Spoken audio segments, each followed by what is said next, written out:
नमस्कार दोस्तों, मैं Dharmendra Verma online study with DK में आपका बहुत बहुत स्वागत करता हूं। आज हम बात करने वाले हैं बाल विकास के 150 अति महत्वपूर्ण प्रश्नों के बारे में। काफ़ी इंपॉर्टेंट प्रश्न है, चाहे वो सीटेट एग्जाम हो, यूपी टेट हो, एमपी टेट हो, रेट हो, स्टेट हो या फिर कोई सी भी एग्जाम हो, टेट से रिलेटेड सभी के लिए इंपॉर्टेंट हैं। तो आपको स्किप नहीं करना है। उसी प्रकार से प्रश्न लिए गए हैं, तो आपको स्किप नहीं करना है, वीडियो को पूरा देखना है और अंत में हमें जरूर बताना है कि जो आज का वीडियो है वो आपको कैसा लगा। तो शुरुआत करते हैं। 150 प्रश्न है, तो सबसे पहले आपको वीडियो को लाइक करना है, शेयर करना है और चैनल को सब्सक्राइब कर लेना है यदि ऐसे ही आपको इंटरेस्टिंग और आगे वीडियो चाहिए तो शुरुआत करते हैं। शुरुआत करने से पहले यदि आपको इसकी पीडीएफ चाहिए तो आप हमारे ऐप्स टेट सक्सेस को डाउनलोड कर सकते हैं, लिंक आपको डिस्क्रिप्शन में मिल जाएगी। तो पहला प्रश्न है आपका आज का, निम्न में से किसके अनुसार विकास परिवर्तन श्रृंखला की वह अवस्था है जिसमें बच्चा भ्रूणावस्था से लेकर प्रौढ़ावस्था तक गुजरता है, विकास कहलाता है। यहाँ पर जो दी गई परिभाषा है ये किसकी है? हर्लॉक की है, जेम्स ड्रेवर की है, मुनरो की है या फिर इनमें से कोई नहीं। काफ़ी इंपॉर्टेंट परिभाषा है, ध्यान दीजिएगा। जो दी गई परिभाषा है ये मुनरो के द्वारा दी गई है।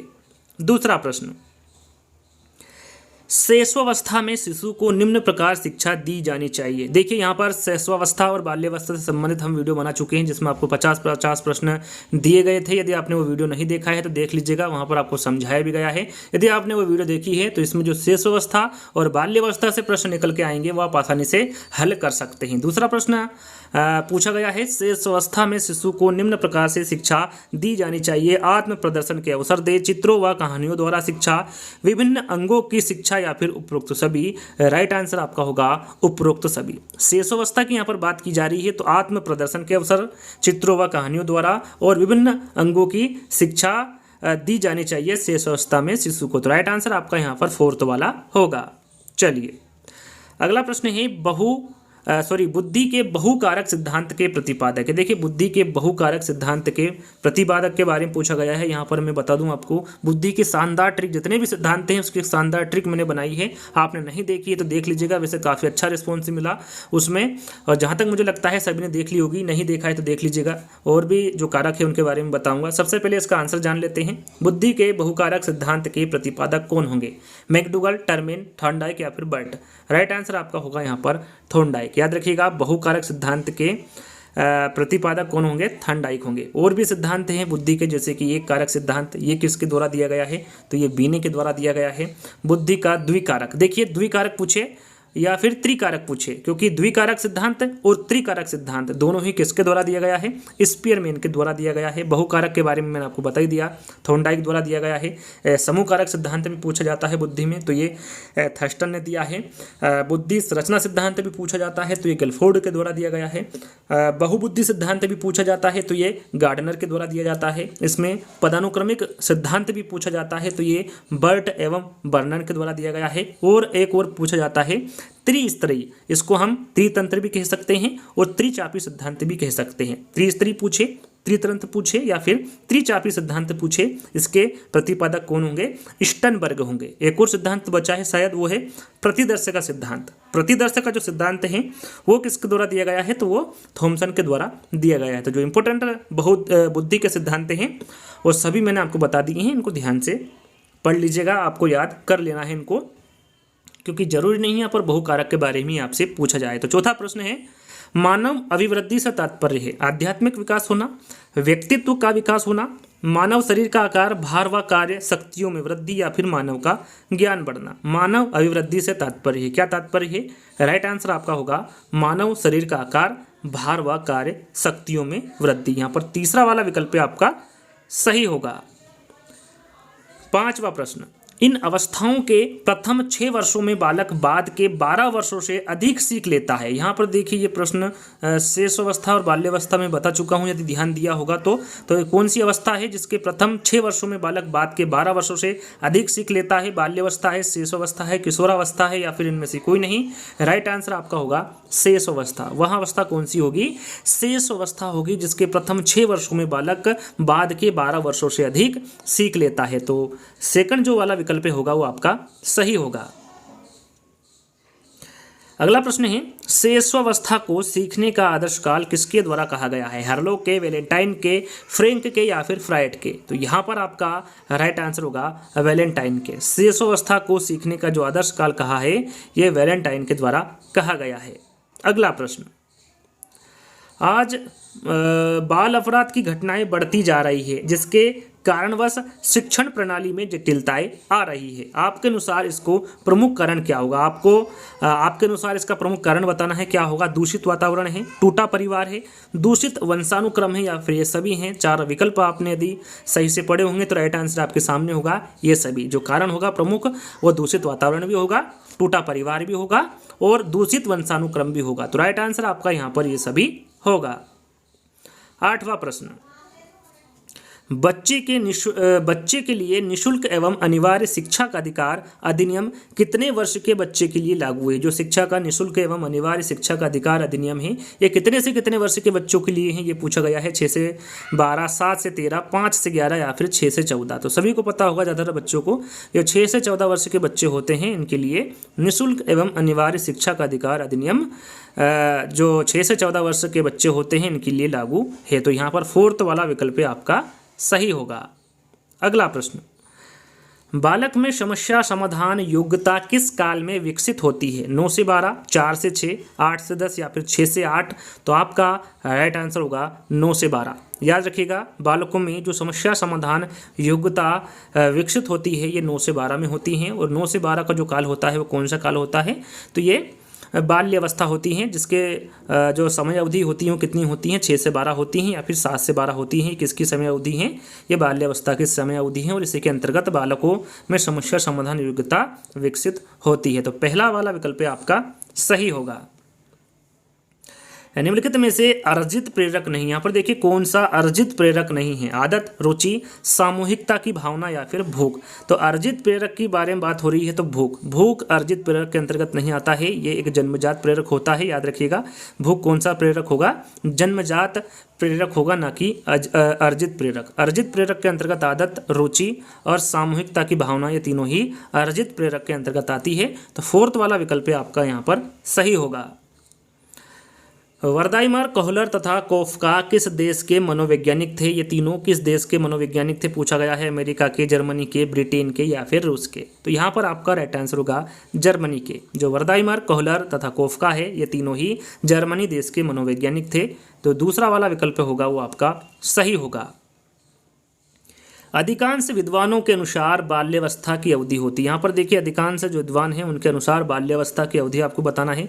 2 से 8, 4 से 10, 5 से 10 या फिर 6 से 12। तो थोड़ी देर पहले ही मैंने बाल्यावस्था की अवधि आपको बताई थी। ये जो अधिकांश विद्वान हैं इन्होंने बाल्यावस्था की अवधि कितनी बताई है? 6 से 12 वर्ष बताई है। तो 4th वाला विकल्प आपका सही होगा। शिशु में जन्म के समय पाया जाने वाला संवेग है। यहाँ पर देखिए जन्म के समय कौन सा संवेग पाया जाता है? पूछा गया है। शिशु में भय पाया जाता है, क्रोध, उत्तेजना या फिर प्रेम? तो यहाँ पर आपका राइट आंसर होगा उत्तेजना। याद रखिएगा, यहाँ पर जो आपका राइट आंसर होगा वो उत्तेजना होगा। बाल विकास का निर्धारण किया जाता है विभिन्न बालकों में विभिन्न प्रकार के निर्धारक कार्य करते हुए, बालक की अनुवंशिक संरचना द्वारा, बालक की अनुवंशिकी तथा वातावरण दोनों की जटिल संरचना के द्वारा या फिर बालक संबंधी वातावरणीय दबावों द्वारा जिन पर शिक्षक का कोई नियंत्रण नहीं होता है। बाल विकास का निर्धारण किया जाता है किसके द्वारा किया जाता है? तो यहाँ पर आपका राइट आंसर होगा बालक की अनुवांशिक तथा वातावरण दोनों की जटिल संरचना के द्वारा किया जाता है बाल विकास का निर्धारण। तो यहाँ पर तीसरा वाला विकल्प आपका सही होगा।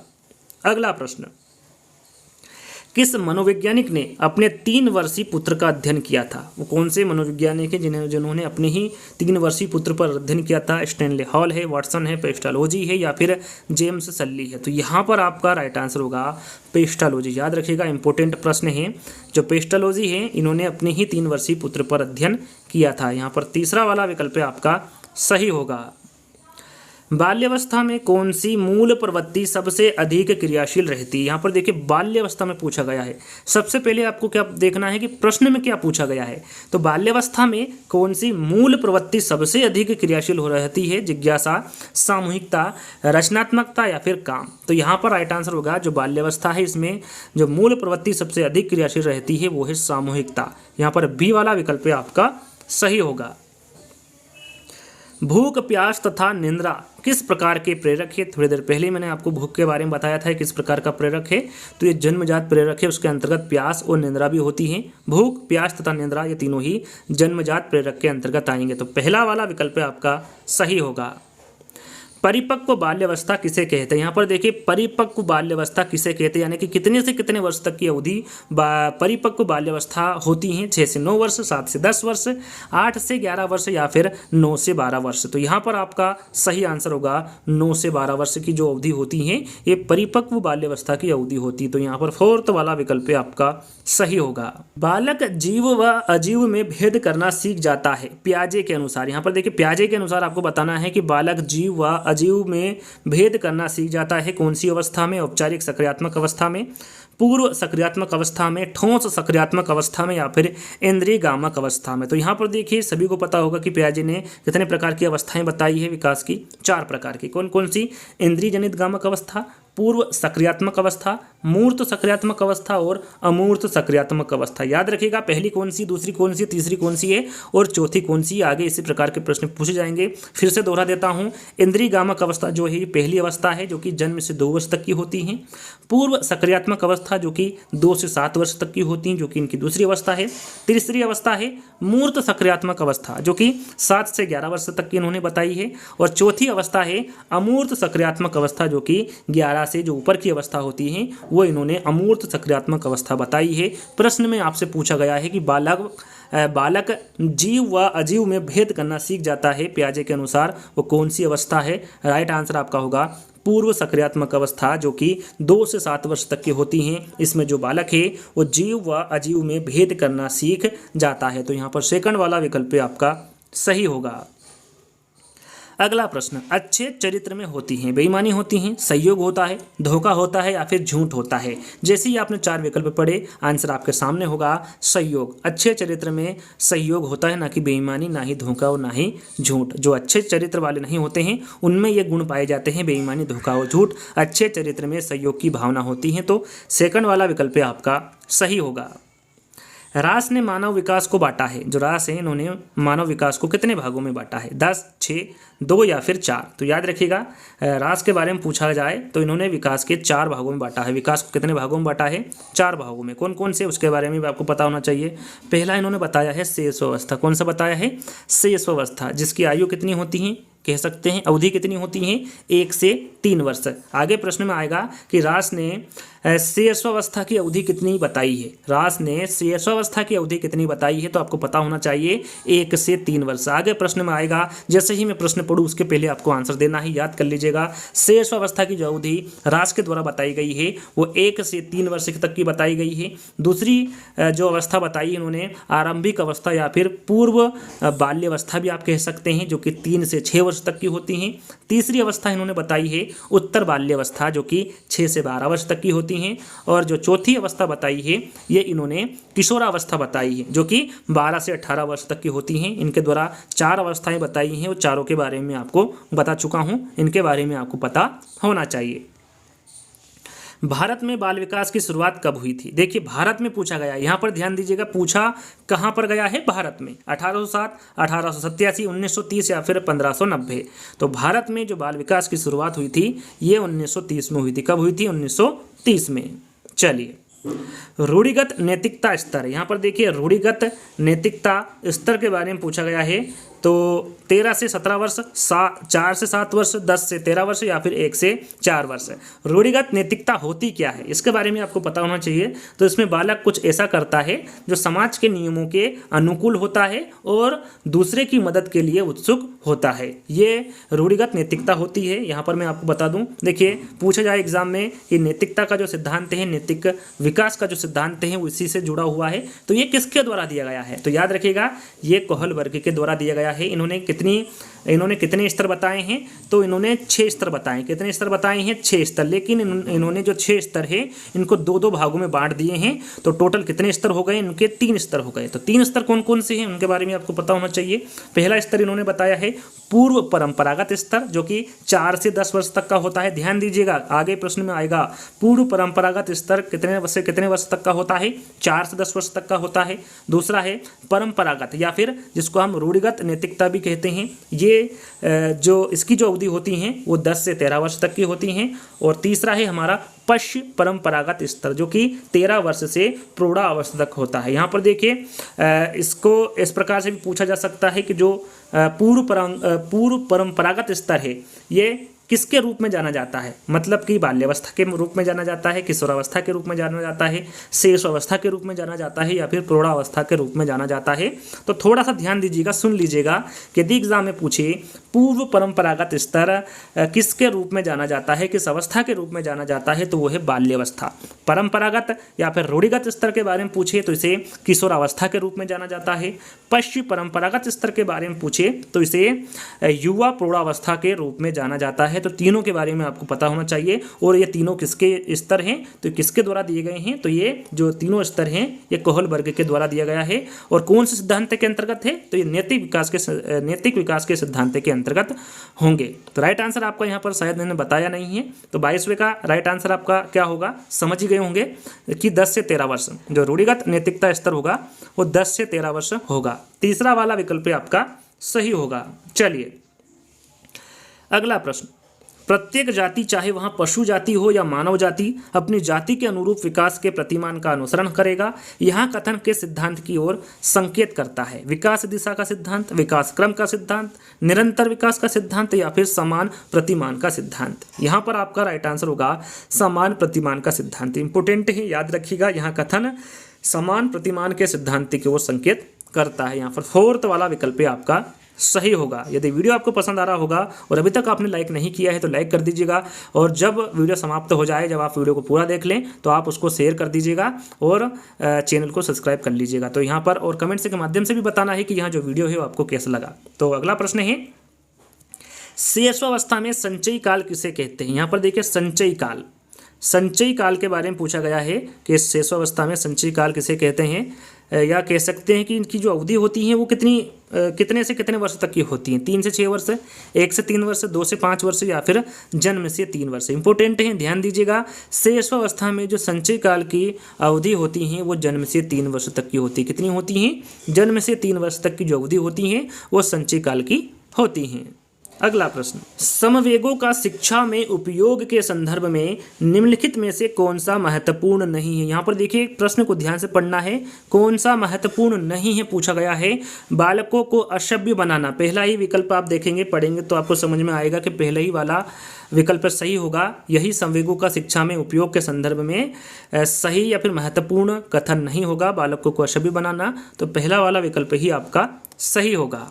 अगला प्रश्न, विकास व्यक्ति में नवीन विशेषताएं और योग्यताएं प्रफुटित करता है। यहाँ पर जो कथन दिया गया है ये किसका है? मुनरो का है, जेम्स ड्रेवर का है, मैकडूगल का है, या फिर हरलॉक का कथन है? तो यहाँ पर राइट आंसर आपका होगा हरलॉक। इंपॉर्टेंट है, ध्यान दीजिएगा। विकास व्यक्ति में नवीन विशेषताएं और योग्यताएं प्रफुटित करता है। यहाँ पर जो कथन दिया गया है ये हरलॉक के द्वारा दिया गया है। वंशानुक्रम से संबंधित प्रयोग चूहों पर किसने किया? यहाँ पर देखिए चूहों पर किसके द्वारा प्रयोग किया गया वंशानुक्रम में? कार्ल पियर्सन ने, मैकडूगल ने, मेंडल ने, या फिर पावलाव ने? तो ये किसके द्वारा किया गया था? मेंडल के। यदि चूहे की जगह पर यदि यहाँ पर बटर भी आ जाता तो बटर पर भी प्रयोग किसके द्वारा किया गया था वंशानुक्रम पर? तो ये भी मेंडल के द्वारा ही किया गया था। तो यहाँ पर राइट आंसर आपका कौन सा होगा? तीसरा वाला। चलिए, पूर्णतः प्रकार्यशील व्यक्ति का संप्रति किसके द्वारा दिया गया? फ्रायड के, रोजर्स के, फ्रांसिस गाल्टन के, या फिर इवान पावलाव के? तो यहाँ पर आपका राइट आंसर होगा, ये दिया था कार्ल रोजर्स ने। याद रखिएगा, पूर्णतः प्रकार्यशील व्यक्ति का जो संप्रति दिया गया था ये रोजर्स के द्वारा दिया गया था।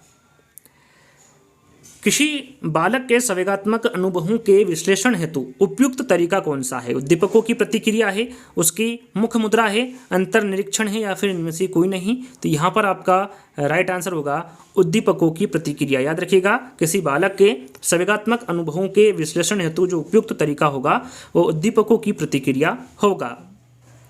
किसी बालक में सबसे पहले भय तथा प्रेम के संवेग विकसित होते हैं, निम्न में से यहाँ कथन किसका है? किसी बालक में सबसे पहले भय तथा प्रेम के संवेग विकसित होता है, यहाँ कथन किसके द्वारा दिया गया है? जिन पियाजे ने दिया है, कोहलर ने, वाटसन ने, या फिर स्किनर ने? तो यहाँ पर जो दिया गया कथन है ये वाटसन के द्वारा दिया गया कथन है कि किसी बालक में सबसे पहले भय तथा प्रेम के संवेग विकसित होते हैं।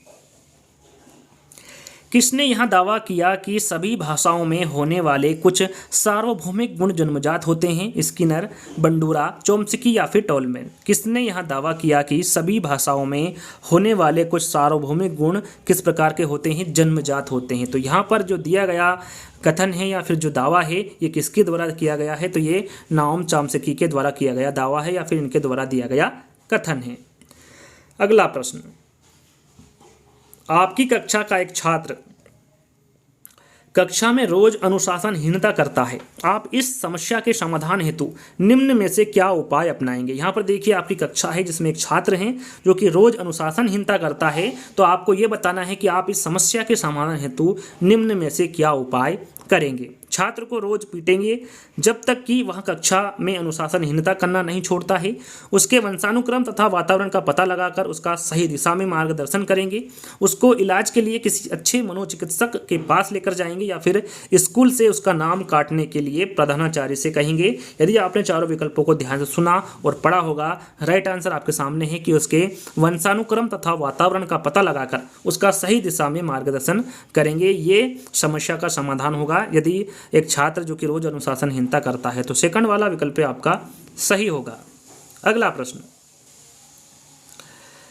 शिक्षा की दृष्टि से मानव विकास की कौन सी अवस्था महत्वपूर्ण है? यहाँ पर देखिए, शिक्षा की दृष्टि से मानव विकास की कौन सी अवस्था महत्वपूर्ण है? शिशु अवस्था, बाल्यावस्था, किशोरावस्था, बाल्यावस्था, किशोरावस्था, ऐसे 4 विकल्प दिए गए हैं। इनमें से आपको कौन सी अवस्था महत्वपूर्ण है शिक्षा की दृष्टि से बताना है।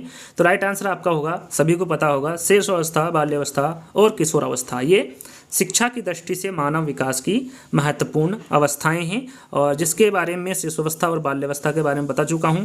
दोनों के 50 प्रश्न लेकर आ चुका हूं। 1-2 दिन में आपको किशोरावस्था से संबंधित 50 प्रश्न जल्द ही मिल जाएंगे। तो यहाँ पर पहला वाला विकल्प आपका सही होगा। शिक्षा मनुष्य की जन्मजात शक्तियों का स्वाभाविक समरस व प्रगतिशील विकास है। यहाँ कथन किसका है? अरस्तु का है, पेस्टोलॉजी का है, रूसो का है या फिर प्लेटो का है? तो यहाँ पर जो दिया गया कथन है यह पेस्टोलॉजी का कथन है। अगला प्रश्न, ए बायोग्राफिकल स्केच ऑफ इन्फेंट किसके द्वारा लिखी गई है? इसके लेखक कौन है? प्रियर है, सीन है, डार्विन है या फिर स्टर्न है? तो यहाँ पर आपका राइट आंसर होगा जो ए बायोग्राफिकल स्केच ऑफ इन्फेंट है ये डार्विन के द्वारा लिखी गई है। किसके द्वारा? डार्विन के द्वारा लिखी गई पुस्तक है, याद कर लीजिएगा, इंपॉर्टेंट पुस्तक है। एक अच्छा अध्यापक विद्यार्थियों के मध्य बढ़ावा देता है प्रतियोगिता की भावना का, सहयोग की भावना का, प्रतिद्वंदिता की भावना का या फिर तटस्थता की भावना का। एक अच्छा अध्यापक विद्यार्थियों के मध्य बढ़ावा देता है, कौन सी भावनाओं को बढ़ावा देता है? तो यहाँ पर आपका राइट आंसर होगा सहयोग की भावना का। किसका? सहयोग की भावना का। यहाँ पर सेकंड वाला विकल्प आपका सही होगा। अगला प्रश्न, हम शिक्षा के द्वारा बालक का कुछ विकास कर सकते हैं, बहुत अधिक नहीं। थॉम्पसन का यहाँ कथन संबंधित है। यहाँ पर देखिए, जो दिया गया कथन है ये किसके द्वारा दिया गया है? या थॉम्पसन के द्वारा दिया गया कथन है। यहाँ पर पूछा गया है कि यह कथन किससे संबंधित है? वंशानुक्रम एवं वातावरण से हैं, वातावरण से हैं, जलवायु से हैं या फिर वंशानुक्रम से हैं? तो यहाँ पर दिया गया जो कथन है ये वंशानुक्रम एवं वातावरण से संबंधित है, जो थॉम्पसन का कथन है। अगला प्रश्न, संवेग किसी बालक में पैदा कर सकता है सफलता की भावना, रुचि की भावना, प्रेरणा की भावना या फिर इन सभी की भावना? तो यहाँ पर आपका राइट आंसर होगा जो संवेग है सफलता की भावना, रुचि की भावना और प्रेरणा की भावना, इन तीनों को बालक में पैदा कर सकता है संवेग। तो राइट आंसर आपका ये सभी होगा। स्कूल के वातावरण में निम्नलिखित में से किसका सबसे अधिक प्रभाव पड़ता है? अनुशासन का पड़ता है, पाठ्यक्रमेतर का पड़ता है, पाठ्यक्रम का पड़ता है, या फिर इन सभी का पड़ता है? स्कूल के वातावरण में निम्नलिखित में से किसका सबसे अधिक प्रभाव पड़ता है? तो ये किसका पड़ेगा? पाठ्यक्रम का पड़ेगा। यहाँ पर तीसरा वाला विकल्प आपका सही होगा। अगला प्रश्न, भारत सरकार की कंप्यूटर आधारित अधिगम प्रक्रिया के माध्यम से छात्रों को सिखाने के लिए आईटी स्कूली योजना वर्ष रिक्तिस्तान में शुरू की गई थी। आईटी स्कूल योजना जो है ये किस वर्ष शुरू की गई थी? पूछा गया है 2001 में, 3 में, 2 में या फिर 4 में। तो यहाँ पर आपका राइट आंसर होगा जो दी गई योजना है ये 2004 में शुरू की गई थी। तो राइट आंसर आपका यहाँ पर फोर्थ वाला होगा।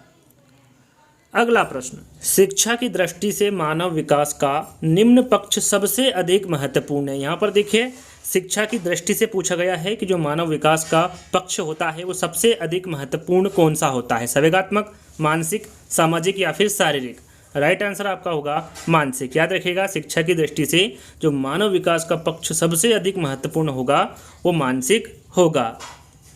अगला प्रश्न, अभिप्रेरणा से तात्पर्य छात्र की आंतरिक शक्ति को जागृत करना है। यहाँ पर जो दिया गया कथन है ये किसके द्वारा दिया गया है? गिलफोर्ड के, पियाजे के, वैलेंटाइन के या फिर स्किनर के? तो यहाँ पर जो दिया गया कथन है अभिप्रेरणा का ये गिलफोर्ड के द्वारा दिया गया कथन है। अगला प्रश्न, लॉरेंस कोहलबर्ग के सिद्धांत में बताए 3 स्तरों में से एक नहीं है। यहाँ पर देखिए मैं तीनों स्तर आपको बता चुका हूँ। 3 स्तर कौन कौन से हैं लॉरेंस कोहलबर्ग के सिद्धांत के, और तीनों स्तरों के बारे में आपको जानकारी दे चुका हूँ, उनकी अवधि के बारे में बता चुका हूँ। तो जो चौथा स्तर है यानी कि कौन सा स्तर नहीं है इसके बारे में पूछा गया है। तो मैंने आपको वहाँ पर रूढ़िगत नैतिकता बताया था, उत्तर रूढ़िगत नैतिकता बताया था, साथ में पूर्व रूढ़िगत नैतिकता बताया था। यहाँ पर सर्वोच्च नैतिकता स्तर ये लॉरेंस कोहलबर्ग के सिद्धांत के अंतर्गत नहीं आता है, 3 स्तर में नहीं आता है। तो यहाँ पर राइट आंसर आपका क्या होगा? फोर्थ वाला। चलिए, बालक के विकास में संवेगों का महत्व है। बालक के विकास में संवेगों का महत्व आपको बताना है। बालक की शैक्षिक योग्यता का विकास करने में होता है, रुचि की भावना पैदा करने में होता है, सफलता की भावना पैदा करने में होता है, या फिर उपरोक्त सभी में होता है। यदि आपने चारों विकल्पों को ध्यान से पढ़ा होगा, राइट आंसर आपके सामने है बालक की शैक्षिक योग्यता का विकास करने में, रुचि की भावना पैदा करने में, साथ सफलता की भावना पैदा करने में बालक के विकास में संवेगों का महत्व है। राइट आंसर आपका उपरोक्त सभी होगा। वाइगोत्स्की के सिद्धांत के अनुसार संज्ञानात्मक विकास अंतर्वैयक्तिक सामाजिक परिस्थिति में संपन्न होता है। संज्ञानात्मक विकास हेतु सामाजिक कारक व भाषा आवश्यक है। सामाजिक सांस्कृतिक विकास भी कहते हैं, या फिर उपरोक्त सभी। वाइगोत्स्की के सिद्धांत के अनुसार आपको बताना है। राइट आंसर आपका होगा यहाँ पर उपरोक्त सभी। फोर्थ वाला विकल्प आपका सही होगा। अगला प्रश्न, पियाजे के अनुसार बालक इस अवस्था में सजीव व निर्जीव में भेद करने लगता है। यह अवस्था कौन सी? मैंने 4 अवस्था बताई थी, चारों आपके सामने है। पहली कौन सी, दूसरी कौन सी है, तीसरी कौन सी है, चौथी कौन सी? आपको पता होना चाहिए। ये पहली अवस्था है, ये दूसरी अवस्था है, और जो मूर्त अवस्था है ये तीसरी अवस्था है, और जो अमूर्त अवस्था है ये चौथी अवस्था है। इस प्रकार आपको पता होना चाहिए। जो इंद्रिय जनित गामक अवस्था होती हैं ये जन्म से 2 वर्ष तक की होती हैं, और दूसरी जो अवस्था होती हैं पूर्व सक्रियात्मक अवस्था ये 2 से 7 वर्ष तक की होती हैं। मूर्त सक्रियात्मक जो अवस्था होती हैं ये जो अवस्था होती हैं 7 से 11 वर्ष तक की होती हैं, और जो अमूर्त अवस्था होती हैं ये जो अंतिम अवस्था होती है चौथी, ये 11 से ऊपर की जो अवस्था होती हैं ये अमूर्त सक्रियात्मक अवस्था होती है। इसके बारे में मैं आपको पहले भी बता चुका हूँ। यहाँ पर आपको बताना है इन अवस्थाओं में सजीव व निर्जीव में भेद करने लगता है, वहाँ अवस्था कौन सी है बताना है। आपका राइट आंसर होगा वहाँ अवस्था होगी पूर्व सक्रियात्मक अवस्था, जो कि 2 से 7 वर्ष तक की होती है। इसमें बालक सजीव व निर्जीव में भेद करने लगता है। तो यहाँ पर राइट आंसर आपका क्या होगा? तीसरा वाला। चलिए, मानसिक विकास के पहलू नहीं है। यहाँ पर देखिए मानसिक विकास का पहलू कौन सा नहीं है पूछा गया है। नागरिक गुणों का विकास, संवेदना का प्रत्यक्षीकरण, संपत्ति निर्माण या फिर स्मरण शक्ति। मानसिक विकास का पहलू कौन सा नहीं है पूछा गया है। राइट आंसर आपका होगा नागरिक गुणों का विकास। ये मानसिक विकास के पहलू के अंतर्गत नहीं आता है। संवेदना व प्रत्यक्षीकरण, संपत्ति निर्माण और स्मरण शक्ति ये तीनों ही मानसिक विकास के पहलू के अंतर्गत आते हैं। किशोरावस्था का आरंभ होता है, जो किशोरावस्था है इसका आरंभ के बारे में पूछा गया है कि इसका आरंभ कब होता है। 8 वर्ष की आयु से होता है, 10 वर्ष की आयु से होता है, 16 वर्ष की आयु से होता है या फिर 12 वर्ष की आयु से होता है। तो किशोरावस्था का आरंभ पूछा गया है तो ये 12 वर्ष तक की आयु से होता है। 12 से जो 18 वर्ष तक की आयु होती है वो किशोरावस्था होती है। इस पर मैं वीडियो 1-2 दिन में बना दूंगा जिसमें आपको किशोरावस्था से संबंधित सारे प्रश्न मिल जाएंगे। तो राइट आंसर आपका 4th वाला होगा। किशोरों के समुचित विकास के लिए आवश्यक है आदर्श शिक्षण, नैतिक शिक्षण, सदाचार का शिक्षण या फिर उपरोक्त सभी। किशोरों के समुचित विकास के लिए क्या आवश्यक है? तो यहाँ पर आपका राइट आंसर होगा आदर्श शिक्षण, नैतिक शिक्षण और सदाचार का शिक्षण। ये सभी आवश्यक है किशोरों के समुचित विकास के लिए। तो उपरोक्त सभी आपका राइट आंसर होगा। बालक द्वारा प्रदर्शित संवेग अत्यधिक, अनियंत्रित, अधिक तीव्र व अयुक्ति संगत है। यहाँ बालक संबंधित है, कौन सी अवधि से संबंधित है? यहाँ बालक 18 से 30 वर्ष, 6 से 12 वर्ष, 1 से 6 वर्ष या फिर 12 से 18 वर्ष। यहाँ पर आपको अवधि बताना है। तो राइट आंसर आपका होगा 1 से 6 वर्ष। 1 से 6 वर्ष तक का जो बालक होता है इसके द्वारा प्रदर्शित संवेग अत्यधिक अनियंत्रित होते हैं, अधिक तीव्र होते हैं और अयुक्ति संगत होते हैं। तो राइट आंसर आपका 3रा वाला होगा। विकासात्मक कार्य का प्रत्यय दिया है। विकासात्मक कार्य का प्रत्यय किसके द्वारा दिया गया है? हेविंगहर्ट्स के द्वारा, फ्रायड के, डार्विन के या फिर डाल्टन के। तो विकासात्मक कार्य का जो प्रत्यय है ये जो दिया गया है ये हेविंगहर्ट्स के द्वारा दिया गया है। यहाँ पर पहला वाला विकल्प आपका सही होगा। अगला प्रश्न, मूर्त सक्रियात्मक अवस्था में बालक नहीं करता है। मूर्त सक्रियात्मक अवस्था में बालक क्या नहीं करता है? कितने से कितने वर्ष तक की होती हैं? ये 7 से 12 वर्ष तक की 7 से 11 वर्ष तक की अवस्था होती है। किसके द्वारा दी गई है? जिन्हें पियाजे के द्वारा दी गई है। अब आपको यहाँ पर बताना है मूर्त सक्रियात्मक अवस्था में बालक क्या नहीं करता है। क्रमबद्ध चिंतन, विभेद व वर्गीकरण करना, देखकर मूर्त रूप में चिंतन करना, ठोस वस्तुओं के आधार पर मानसिक क्रियाएं। तो यहाँ पर आपका राइट आंसर होगा क्रमबद्ध चिंतन। मूर्त सक्रियात्मक अवस्था में जो बालक है ये क्रमबद्ध चिंतन नहीं करता है। तो पहला वाला विकल्प आपका सही होगा। अमूर्त सक्रियात्मक अवस्था, यहाँ पर देखिए अब अमूर्त सक्रियात्मक अवस्था में बालक समस्या समाधान योग्य हो जाता है, चिंतन क्रमबद्ध होता है, प्रभावशाली चिंतन करने लगता है या फिर उपरोक्त सभी। जो अमूर्त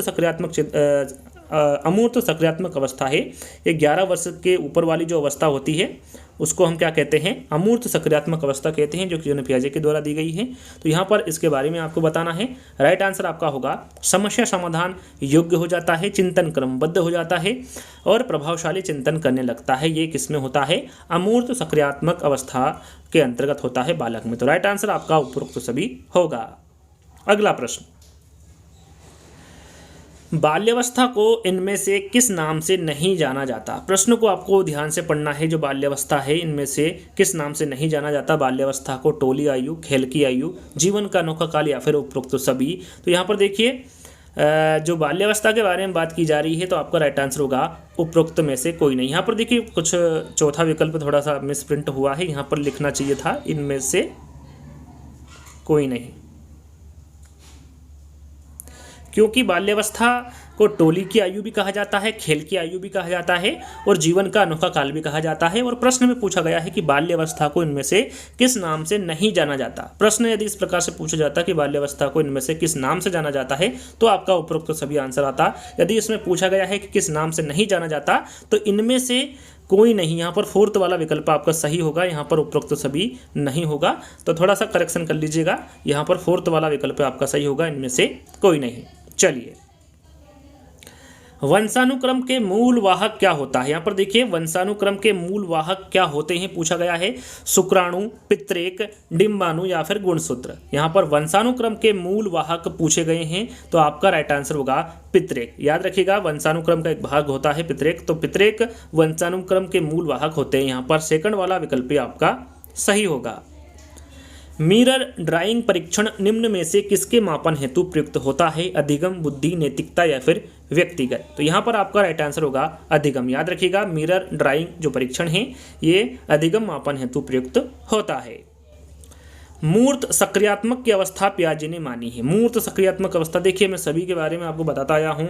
इंद्रिय जनित गामक अवस्था के, पूर्व सक्रियात्मक अवस्था की, मूर्त सक्रियात्मक अवस्था, अमूर्त सक्रियात्मक अवस्था। जहाँ तक मुझे लगता है आपको यहाँ पर आते आते सभी अवस्थाएं याद हो गई होगी और इसका आंसर आप आसानी से दे सकते हैं कि जो मूर्त सक्रियात्मक अवस्था है ये 7 से 11 वर्ष तक की होती है। कितनी? 7 से 11। तो यहाँ पर 11 नहीं है तो 12 है, तो 7 से आप 12 यहाँ पर लगा सकते हैं।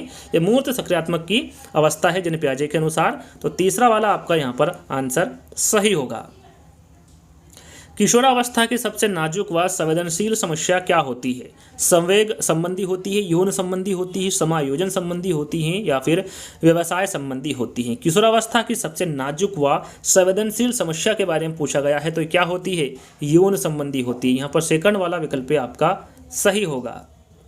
सीखने के वक्र किसके सूचक होते हैं? जो सीखने का वक्र है ये किसका सूचक होता है? सीखने की प्रकृति के सूचक होते हैं, सीखने की मौलिकता के सूचक होते हैं, सीखने के गत्यात्मक स्वरूप के सूचक होते हैं या फिर उपरोक्त में से कोई नहीं। सीखने के वक्र के बारे में पूछा गया है तो ये सीखने की प्रकृति के सूचक होते हैं। यहाँ पर पहला वाला विकल्प आपका सही होगा। किशोरों की रुचि में स्थायित्व किस काल में आता है? यहाँ पर देखिए किशोरों की रुचि में स्थायित्व के बारे में पूछा गया है, किस काल में आता है? तो आप सभी को पता होगा कि 12 से जो 18 वर्ष तक की उम्र होती है वो किशोरावस्था होती है। और इसी के बीच आपको बताना है कि रुचि का स्थायित्व किस काल में आता है? 12 से 14, 13 से 15, 16 से 18 या फिर 14 से 16। राइट आंसर आपका होगा यहाँ पर 16 से 18। किशोरावस्था की रुचि में जो स्थायित्व आता है वो 16 से 18 वर्ष की उम्र में आता है। चलिए, सामूहिक अचेतन का संप्रत्यय किसके द्वारा दिया गया था? पावलोव, स्किनर, युंग या फिर फ्रायड? सरल सा प्रश्न है, सभी को इसका आंसर पता होगा। जो सामूहिक अचेतन का संप्रत्यय दिया है ये युंग के द्वारा दिया गया है। केंद्रीय तंत्रिका तंत्र में होते हैं सभी अंग होते हैं मस्तिष्क, मेरुदंड या फिर मस्तिष्क तथा मेरुदंड केंद्रीय तंत्रिका तंत्र में होते हैं। तो यहाँ पर आपका राइट आंसर होगा मस्तिष्क तथा मेरुदंड। याद रखिएगा जो केंद्रीय तंत्रिका तंत्र में होते हैं उसमें क्या होता है? मस्तिष्क तथा मेरुदंड होता है। यहाँ पर फोर्थ वाला विकल्प आपका सही होगा। चलिए, अगला प्रश्न है, निम्नलिखित में से किस अवस्था में बच्चे अपने समवयस्क समूह के सक्रिय सदस्य हो जाते हैं? यहाँ पर देखिए कौन सी अवस्था है जिसमें बच्चे अपने समवयस्क समूह के सक्रिय सदस्य हो जाते हैं? पूर्व बाल्यावस्था है, बाल्यावस्था है, प्रौढ़ावस्था है या फिर किशोरावस्था है? तो यहाँ पर आपका राइट आंसर होगा किशोरावस्था। जो किशोरावस्था की उम्र है या फिर जो अवस्था है इसमें बच्चे अपने समवयस्क समूह के सक्रिय सदस्य हो जाते हैं। फोर्थ वाला विकल्प आपका सही होगा। पियाजे के अनुसार निम्नलिखित में से कौन सी अवस्था है जिसमें बच्चा अमूर्त संकल्पनाओं के विषय में तार्किक चिंतन करना आरंभ करता है? काफ़ी इंपॉर्टेंट है। यहाँ पर देखिए 4 पियाजे से संबंधित जो इन्होंने अवस्थाएं बताई है चारों की चारों आपके सामने हैं और यहाँ पर वर्ष भी दिया हुआ है जो कि मैं आपको पहले ही बता चुका हूँ। राइट आंसर यहाँ पर है 4 विकल्प हैं, चारों विकल्पों को अच्छे से पढ़ लीजिएगा यदि आप आंसर यहाँ पर दे रहे हो तो। राइट आंसर क्या होगा आपका? औपचारिक सक्रियात्मक अवस्था जो कि 11 वर्ष के ऊपर वाली अवस्था होती है। इसमें बच्चा अमूर्त संकल्पनाओं के विषय में तार्किक चिंतन करना आरंभ करता है। कौन सी अवस्था में? औपचारिक सक्रियात्मक अवस्था या फिर आप अमूर्त चिंतन अमूर्त सक्रियात्मक अवस्था भी इसे कह सकते हैं। तो सेकंड वाला विकल्प आपका सही होगा। चलिए, ब्रूनर द्वारा प्रतिपादित संज्ञानात्मक विकास में प्रतीकात्मक ढंग से चिंतन करने की अवस्था को जो पियाजे की किस अवस्था के अनुरूप माना जा सकता है? यहाँ पर फिर वही अवस्थाएं दी है, 3 अवस्थाएं यहाँ पर दी हुई है और चौथा विकल्प है उपरोक्त में से कोई नहीं। ब्रूनर द्वारा प्रतिपादित संज्ञानात्मक विकास में प्रतीकात्मक ढंग से चिंतन करने की अवस्था को जन पियाजे की किस अवस्था के अनुरूप माना जा सकता है? तो यहाँ पर आपका राइट आंसर होगा मूर्त सक्रियात्मक अवस्था के रूप में माना जा सकता है। यहाँ पर पहला वाला विकल्प आपका सही होगा। अगला प्रश्न, 6 से 14 वर्ष के बीच के आयु के बच्चों को एक मौलिक अधिकार के रूप में मुक्त और अनिवार्य शिक्षा देने के उद्देश्य से सर्व शिक्षा अभियान वर्ष में शुरू किया गया था। यहाँ पर देखिए जो सर्व शिक्षा अभियान है इसके बारे में पूछा गया है कि इसकी शुरुआत कब की गई थी? 1996 में, 2001 में, 2002 में या फिर 2003 में? राइट आंसर आपका होगा यहाँ पर 2002 में। याद रखिएगा जो सर्व शिक्षा अभियान की शुरुआत की गई थी वो 2002 में की गई थी।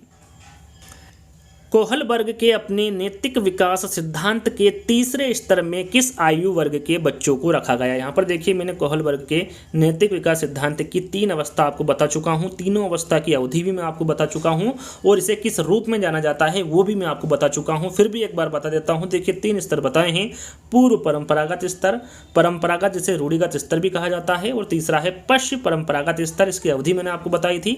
पहली अवधि देखिए यहाँ पर तीसरा स्तर पूछा गया है यानी कि पश्चिम परंपरागत स्तर पूछा गया है। इसकी अवधि मैंने आपको क्या बताई थी, 13 वर्ष से प्रौढ़ावस्था, या फिर कह सकते हैं 13 वर्ष से जो ऊपर की अवस्था होती हैं वो इनके द्वारा जो तीसरी स्तर है वो बताया गया है। किसने, कोहलबर्ग ने अपने नैतिक विकास के सिद्धांत में। एक बार फिर मैं आपको बता देता हूँ, नैतिक विकास के 3 स्तर किसके द्वारा बताए गए हैं, कोहलबर्ग के द्वारा बताए गए हैं। नैतिक विकास का सिद्धांत किसके द्वारा दिया गया है, कोहलबर्ग के द्वारा दिया गया है। इन्होंने जो 3 स्तर बताए हैं वो कौन कौन से हैं। पहला स्तर है पूर्व परंपरागत स्तर, जो कि 4 से 10 वर्ष तक माना गया है। परंपरागत स्तर या फिर रूढ़िगत स्तर, जो कि 10 से 13 वर्ष तक का माना गया है। और तीसरा स्तर है पश्च परंपरागत स्तर, जो कि 13 वर्ष से प्रौढ़ावस्था या फिर 13 वर्ष से जो ऊपर की अवस्था होती है उसे माना गया है। तो आपको ध्यान में रखना है, राइट आंसर आपका यहाँ पर क्या होगा, दूसरा वाला। चलिए, बाल्यावस्था को मिथ्या परिपक्वता काल कहा है। यदि आपने शेषावस्था और बाल्यावस्था के लेक्चर दोनों अटेंड किए हैं, दोनों वीडियो आपने अच्छे से देखे हैं, तो वहाँ पर मैंने सभी को हर एक प्रश्न को अच्छे से समझाया है। तो यदि आपने नहीं देखा है तो देख लीजिएगा, यदि आपने वो देखा है तो यहाँ पर आसानी से आंसर लगा सकते हैं कि बाल्यावस्था को मिथ्या परिपक्वता किसके द्वारा कहा गया है। तो यह रास के द्वारा कहा गया। किसके द्वारा कहा गया है, रास के द्वारा कहा गया। प्रश्न कुछ इस प्रकार से भी पूछा जा सकता है कि वो कौन सी अवस्था है जिसे मिथ्या परिपक्वता का काल कहा गया है। तो आपको पता होना चाहिए वो अवस्था कौन सी है, बाल्यावस्था। किसके द्वारा कहा गया है, तो रास के द्वारा कहा गया है। अगला प्रश्न, उत्तर बाल्यावस्था में बालक भौतिक वस्तुओं के किस आवश्यक तत्व में परिवर्तन समझने लगता है। द्रव्यमान और संख्या, द्रव्यमान, संख्या और क्षेत्र, संख्या या फिर द्रव्यमान। तो यहाँ पर आपका राइट आंसर होगा द्रव्यमान, संख्या और क्षेत्र। उत्तर बाल्यावस्था में बालक भौतिक वस्तुओं के द्रव्यमान में भी, संख्या में भी और क्षेत्र के जो तत्व होते हैं उसमें परिवर्तन समझने लगता है। तो सेकंड वाला विकल्प आपका सही होगा। कौल व ब्रूस ने बाल्यावस्था को माना है। इनके द्वारा क्या माना गया है, कौल व ब्रूस के द्वारा जिज्ञासा काल, अनोखा काल, समस्यात्मक काल या फिर मिथ्या परिपक्वता का काल। तो मिथ्या परिपक्वता का काल तो अभी मैंने आपको बताया रास के द्वारा माना गया है। काल व ब्रूस के द्वारा क्या माना गया है, बाल्यावस्था। तो इनके द्वारा जो बाल्यावस्था है इन्होंने अनोखा काल माना है बाल्यावस्था को। तो राइट आंसर आपका क्या होगा, यहाँ पर दूसरा वाला होगा। अगला प्रश्न, छात्रों के सही मूल्यांकन के लिए निम्नलिखित में से किस विधि का प्रयोग किया जाना चाहिए। रचनात्मक मूल्यांकन, सतत मूल्यांकन, कोर्स के अंत में मूल्यांकन या फिर प्रत्येक 6 माही पर मूल्यांकन। छात्रों के सही मूल्यांकन के लिए निम्नलिखित में से किस विधि का प्रयोग किया जाना चाहिए। राइट आंसर आपका होगा सतत मूल्यांकन का। किसका प्रयोग किया जाना चाहिए, सतत मूल्यांकन विधि का प्रयोग किया जाना चाहिए। बालक निर्जीव को सजीव समझने लगता है। पियाजे के अनुसार यहाँ दोष किस अवस्था का, यहाँ पर आपको बताना है यहाँ दोष किस अवस्था का है। औपचारिक सक्रियात्मक अवस्था का है, संवेदी पेशी अवस्था का है, मूर्त सक्रियात्मक अवस्था का है या फिर पूर्व सक्रियात्मक अवस्था है। सभी चारों अवस्थाओं के बारे में आपको बता चुका हूँ। राइट आंसर इसका मैं बता देता हूँ। राइट आंसर आपका होगा पूर्व सक्रियात्मक अवस्था, जो कि 2 से 7 वर्ष तक की होती है। कितनी होती हैं ये, 2 से 7 वर्ष तक की अवस्था होती हैं। राइट आंसर आपका यहाँ पर 4th वाला होगा। अगला प्रश्न, कोई व्यक्ति एक प्रभावकारी तरीके से एक हुनर कैसे सीख सकता है। अवलोकन करके, खुद करके, पढ़कर या फिर सुनकर। कोई व्यक्ति एक प्रभावशाली तरीके से एक हुनर कैसे सीख सकता है, तो वो सीख सकता है खुद करके। सेकंड वाला विकल्प आपका सही होगा। लॉरेंस कोहलबर्ग विकास के क्षेत्र में शोध के लिए जाने जाते हैं। काफ़ी प्रश्न आ चुके हैं लॉरेंस कोहलबर्ग के, तो आप सभी को पता है कि नैतिक विकास के क्षेत्र में शोध के लिए जाने जाते हैं लॉरेंस कोहलबर्ग। तो सेकंड वाला विकल्प आपका सही होगा। बालकों में वंशानुक्रम के कारण पाया जाता है। शारीरिक विभिन्नता पाई जाती है, शैक्षिक विभिन्नता पाई जाती है, आचरण की विभिन्नता पाई जाती है या फिर संपन्नता की विभिन्नता पाई जाती है। बालकों में वंशानुक्रम के कारण पाया जाता है। यहाँ पर कौन सी विभिन्नता पाई जाती है पूछा गया है। आपका राइट आंसर होगा शारीरिक विभिन्नता। याद रखिएगा, बालकों में वंशानुक्रम के कारण शारीरिक विभिन्नता पाई जाती है। अगला प्रश्न, रुचियों, मूल प्रवृत्तियों एवं स्वाभाविक आवेगों का स्वस्थ विकास हो सकता है यदि बालक का स्वास्थ्य अच्छा हो, वातावरण जिसमें रहता स्वस्थ होना चाहिए, वंशानुक्रम स्वस्थ हो या फिर माता पिता शिक्षित हो। तो यहाँ पर आपका राइट आंसर होगा रुचियों, मूल प्रवृत्तियों एवं स्वाभाविक आवेगों का स्वस्थ विकास हो सकता है यदि वंशानुक्रम स्वस्थ हो। तो राइट आंसर आपका यहाँ पर तीसरा वाला होगा। अगला प्रश्न, एक अध्यापक की दृष्टि से कौन सा कथन सर्वोत्तम है? यहाँ पर देखिए, एक अध्यापक की दृष्टि से कौन सा कथन सर्वोत्तम है? प्रत्येक बच्चा सीख सकता है, कुछ बच्चे सीख सकते हैं, अधिकतर बच्चे सीख सकते हैं या फिर बहुत कम बच्चे सीख सकते हैं। एक अध्यापक की दृष्टि से आपको सर्वोत्तम कथन बताना है तो क्या सर्वोत्तम कथन होगा कि प्रत्येक बच्चा सीख सकता है। ये एक अध्यापक की दृष्टि से सर्वोत्तम कथन होगा। वंशानुक्रम से अभिप्राय, यहाँ पर देखिए वंशानुक्रम से अभिप्राय आपको बताना है वे क्षमताएं जो बालक अपने पूर्वजों से प्राप्त करता है, शक्तियां, दोष व गुण जो गर्भाधान के समय जीवकोश को मिलते हैं, इसमें शारीरिक व मानसिक शक्तियां आती है। तो वंशानुक्रम से अभिप्राय पूछा गया है तो तीनों ही वंशानुक्रम से अभिप्राय रखते हैं। तो राइट आंसर आपका यहाँ पर उपरोक्त सभी होगा। बुद्धि परीक्षण निर्माण के जन्मदाता है। यहाँ पर देखिए बुद्धि परीक्षण निर्माण के जन्मदाता के बारे में पूछा गया है। कौन है? लेवेंटर है, फ्रांसिस गाल्टन है, विलियम स्टर्न है या फिर अल्फ्रेड बीने है। तो बुद्धि परीक्षण निर्माण के जन्मदाता के बारे में पूछा गया है। राइट आंसर आपका होगा यहाँ पर अल्फ्रेड बीने। याद रखिएगा, बुद्धि परीक्षण निर्माण के जन्मदाता के बारे में पूछे तो आपका राइट आंसर क्या होगा? अल्फ्रेड बीने होगा। निम्नलिखित में से द्विकारक सिद्धांत के प्रवर्तक है। यहाँ पर देखिए थोड़ी देर पहले ही मैंने जितने भी बुद्धि के सिद्धांत हैं सभी के बारे में बताया था। यदि आपने ध्यान से सुना होगा तो यहाँ पर आसानी से राइट आंसर लगा सकते हैं। जो द्विकारक सिद्धांत के प्रवर्तक होंगे वो स्पीयरमैन होंगे। वहाँ पर मैंने आपको बताया था चाहे वो द्विकारक सिद्धांत के बारे में पूछे या फिर त्रिकारक सिद्धांत के बारे में पूछे, दोनों ही सिद्धांत किसके द्वारा दिए गए हैं? स्पीयरमैन के द्वारा दिया गया है। एक यूज के तौर पर मैं आंसर आपको प्रश्न पूछ रहा हूं कि जो बुद्धि संरचना सिद्धांत हैं वो किसके द्वारा दिया गया है? कमेंट्स के माध्यम से बताइएगा, क्योंकि मैं सारे सिद्धांत आपको बता चुका हूं। एक बार फिर प्रश्न को दोहरा देता हूं, बुद्धि का जो संरचना सिद्धांत है ये किसके द्वारा दिया गया है? आपको कमेंट्स के माध्यम से बताना है। चलिए, पितृ विरोधी ग्रंथि में बालक माता से प्रेम करता है, पिता से घृणा करता है, माता पिता दोनों से प्रेम करता है, माता पिता दोनों से घृणा करता है या फिर पिता से प्रेम करता है और माता से घृणा करता है। पितृ विरोधी ग्रंथि में बालक क्या करता है? माता से तो प्रेम करता है लेकिन पिता से घृणा करता है। तो यहाँ पर पहला वाला विकल्प आपका सही होगा। अगला प्रश्न, शैशवावस्था में यौन इच्छाओं का अध्ययन करते हुए पितृ विरोधी व मातृ विरोधी ग्रंथि के रहस्य का उद्घाटन किया था? किसके द्वारा किया गया? फ्रायड के, स्किनर के, गेस्टालर के या फिर यूंग के? किसके द्वारा किया गया था? राइट आंसर आपका होगा फ्रायड के। इंपोर्टेंट प्रश्न है, ध्यान दीजिएगा। शैशवावस्था में यौन इच्छाओं का अध्ययन करते हुए पितृ विरोधी व मातृ विरोधी ग्रंथि के रहस्य का जो उद्घाटन किया था ये फ्रायड के द्वारा किया गया था। अगला प्रश्न, बुद्धि का संबंध किससे है? जो बुद्धि है इसका संबंध किससे है? आकार व भार से हैं, केवल आकार से हैं, केवल भार से हैं या फिर इनमें से कोई नहीं? राइट आंसर आपका यहाँ पर होगा ये आकार और भार से है। जो बुद्धि का संबंध है वो किससे होगा? आकार व भार से होगा। वंशानुक्रम व वातावरण का संबंध, यहाँ पर देखिए वंशानुक्रम व वातावरण का संबंध पूछा गया है। क्या है? जीवन वंशानुक्रम व वातावरण का योग है, वंशानुक्रम महत्वपूर्ण है, वातावरण नहीं है, समस्त दोषों का कारण वातावरण है या फिर वंशानुक्रम व वातावरण एक दूसरे के विरोधी है। यहाँ पर वंशानुक्रम व वातावरण में आपको संबंध बताना है। राइट आंसर आपका होगा जीवन वंशानुक्रम है व वातावरण का योग है। राइट आंसर आपका यहाँ पर पहला वाला होगा।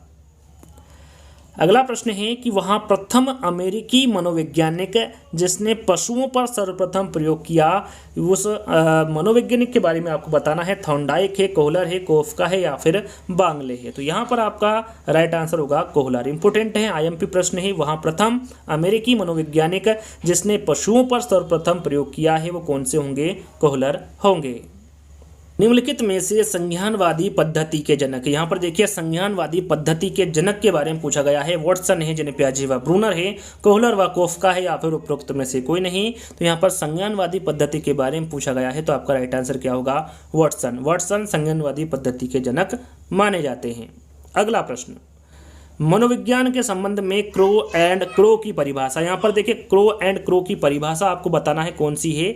4 परिभाषा दी हुई है। किसी व्यक्ति के जन्म से लेकर वृद्धावस्था तक के अधिगम अनुभवों का वर्णन तथा धारणा ही मनोविज्ञान है। मनोविज्ञान आचरण तथा व्यवहार का यथार्थ विज्ञान है। मुझे बच्चा दो और बताओ कि उसे क्या बनाऊं, इंजीनियर, डॉक्टर या फिर अन्य। चौथा विकल्प है मनोविज्ञान शिक्षा का आधारभूत विज्ञान है। कौन सा कथन क्रो एंड क्रो का है ये आपको बताना है। राइट आंसर होगा होगा किसी व्यक्ति के जन्म से लेकर वृद्धावस्था तक के अधिगम अनुभवों का वर्णन तथा धारणा ही मनोविज्ञान है। ये किसके द्वारा कहा गया? क्रो एंड क्रो के द्वारा कहा गया। अगला प्रश्न, मानव की अभिवृद्धि एवं निश्चित आयु तक होती है, यहाँ मानी जाती है जो मानव की अभिवृद्धि एवं निश्चित अभिवृद्धि होती हैं उसकी आयु आपको बताना है किस कब तक होती है, 10 वर्ष तक, 60 वर्ष तक, 18 वर्ष तक या फिर 40 वर्ष तक। तो मानव की अभिवृद्धि एक निश्चित आयु तक होती है, वहाँ आयु कौन सी होगी? वहाँ आयु है 18 वर्ष तक। यहाँ पर तीसरा वाला विकल्प आपका सही होगा। बच्चे का पहला शिक्षक कौन होता है? माहौल, शिक्षक, माता पिता या फिर इनमें से कोई नहीं। सरल सा प्रश्न है, सभी को पता है कि जो बच्चे का पहला शिक्षक होता है वो माता पिता होते हैं। अगला प्रश्न, बुद्धि का अधिकतम विकास हुआ माना जाता है जन्म से ही, किशोरावस्था में, बाल्यावस्था में या फिर शैशवावस्था में। बुद्धि का अधिकतम विकास कब माना जाता है या फिर कब हुआ माना जाता है? तो यहाँ पर आपका राइट आंसर होगा किशोरावस्था में। बुद्धि का अधिकतम जो विकास है ये किशोरावस्था में माना जाता है। यहाँ पर सेकंड वाला विकल्प आपका सही होगा। निम्नलिखित में से समतात्विक सिद्धांत के प्रवर्तक कौन है? यहाँ पर देखिए समतात्विक सिद्धांत के प्रवर्तक के बारे में पूछा गया है। कोहलर है, स्पीयरमैन है, थॉर्नडाइक है या फिर कोफका है। राइट आंसर आपका होगा यहाँ पर थॉर्नडाइक। याद रखिएगा जो समतात्विक सिद्धांत के प्रवर्तक होंगे वो थॉर्नडाइक होंगे। अगला प्रश्न, विभिन्न व्यक्तियों में अभिक्षमताएं होती है, समान होते हैं, एक ही प्रकार के होते हैं, असमान होती हैं या फिर उपरोक्त में से कोई नहीं। विभिन्न व्यक्ति यानी कि अलग अलग जो व्यक्ति होते हैं उनमें जो अभिक्षमताएं होती हैं वो भी असमान ही होती हैं। याद रखिएगा विभिन्न व्यक्तियों में जो अभिक्षमताएं होती हैं वो किस प्रकार की होती हैं? असमान होती हैं। किशोरावस्था के विकास के सिद्धांत हैं। यहाँ पर देखिए किशोरावस्था के विकास के सिद्धांत के बारे में पूछा गया है। त्वरित विकास का सिद्धांत, क्रमशः विकास का सिद्धांत, उपरोक्त दोनों या फिर इनमें से कोई नहीं। तो राइट आंसर आपका होगा उपरोक्त दोनों, यानी कि त्वरित विकास का सिद्धांत और क्रमशः विकास का सिद्धांत, ये दोनों ही किशोरावस्था के विकास के सिद्धांत है। अगला प्रश्न, 1952 में किस शिक्षा शास्त्री ने अपने शोध द्वारा यहाँ कहा कि शैशवावस्था से बाल्यावस्था एवं बाल्यावस्था से किशोरावस्था तक सीखने की गति तेज हो जाती है। जो गति है जो सीखने की जो गति है वो तेज हो जाती है। ये किसके द्वारा कहा गया? गिलफोर्ड के, पील के, मॉर्गन के या फिर कॉल्विन के। तो यहाँ पर आपका राइट आंसर होगा गिलफोर्ड की। जो दी गई परिभाषा है या फिर जिन्होंने शोध किया है उस शिक्षा शास्त्री का क्या नाम है? गिलफोर्ड है। यहाँ पर पहला वाला विकल्प आपका सही होगा।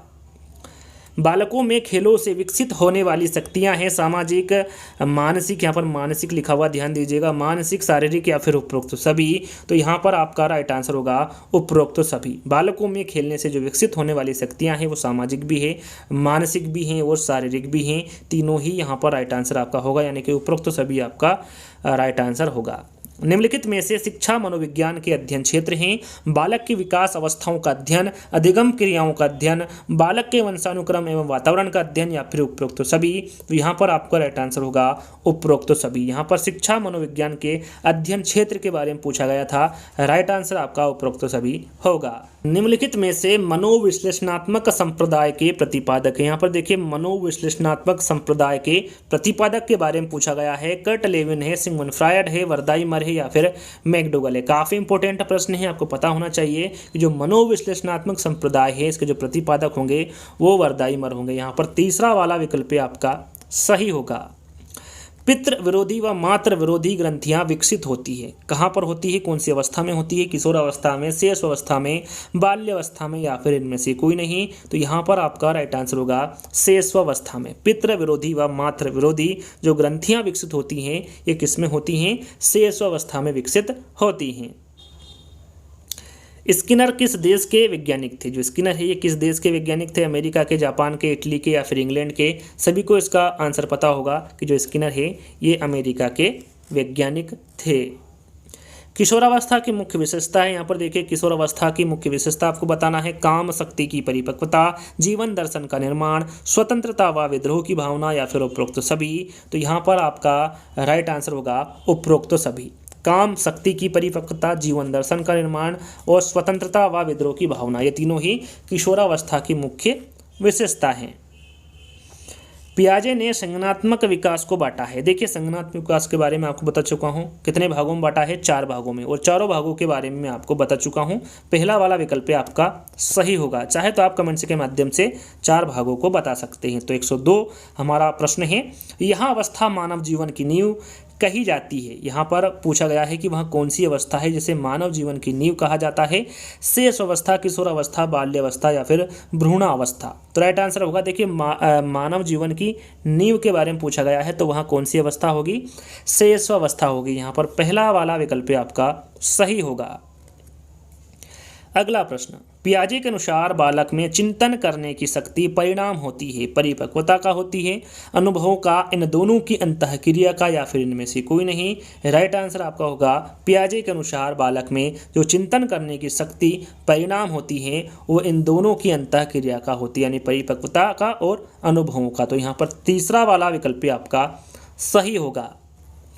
भारत सरकार ने बच्चों के लिए मुफ्त एवं अनिवार्य शिक्षा अधिकार अधिनियम वर्ष में लागू किया गया था। कौन से वर्ष में लागू किया गया था? भारत सरकार ने बच्चों के लिए मुफ्त एवं अनिवार्य शिक्षा अधिकार अधिनियम 6, 7, 8 या फिर 9। तो यहाँ पर किया गया था 2009 में। याद रखिएगा, सभी को पता भी होगा कि भारत सरकार ने बच्चों के लिए जो मुफ्त एवं अनिवार्य शिक्षा अधिकार अधिनियम लागू किया गया था, ये 2009 में लागू किया गया था। निम्नलिखित में से सिगमंड फ्रायड की अवधारणा है इड, ईगो, सुपर ईगो, और इसके बारे में सभी को पता है कि ये तीनों अवधारणा किसके द्वारा दी गई है? सिगमंड फ्रायड के इड, ईगो, सुपर ईगो। तो राइट आंसर आपका यहाँ पर उपरोक्त सभी होगा। राष्ट्रीय पाठ्यचर्या की रूपरेखा 2005 के अनुसार अधिगम अपने स्वभाव में रिक्तस्थान और रिक्तस्थान है, निष्क्रिय सरल है, निष्क्रिय सामाजिक है, सक्रिय सामाजिक है या फिर सक्रिय सरल है। तो यहाँ पर आपका राइट आंसर होगा, राष्ट्रीय पाठ्यचर्या की रूपरेखा 2005 के अनुसार अधिगम अपने स्वभाव में सक्रिय और सामाजिक है। यहाँ पर तीसरा वाला विकल्प आपका सही होगा। अगला प्रश्न, किशोरावस्था कठिन काल कहा जाता है, क्योंकि क्यों कहा जाता है? सबसे पहले तो आपको पता रखना है कि कठिन काल किस अवस्था को कहा जाता है, तो वो है किशोरावस्था। अब क्यों कहा जाता है? मूल्यों, आदर्शों व संवेगों में संघर्ष के कारण कहा जाता है, शारीरिक विकास में तीव्रता के कारण कहा जाता है, आवेगों व संवेगों में परिवर्तन के कारण कहा जाता है, या फिर उपरोक्त सभी।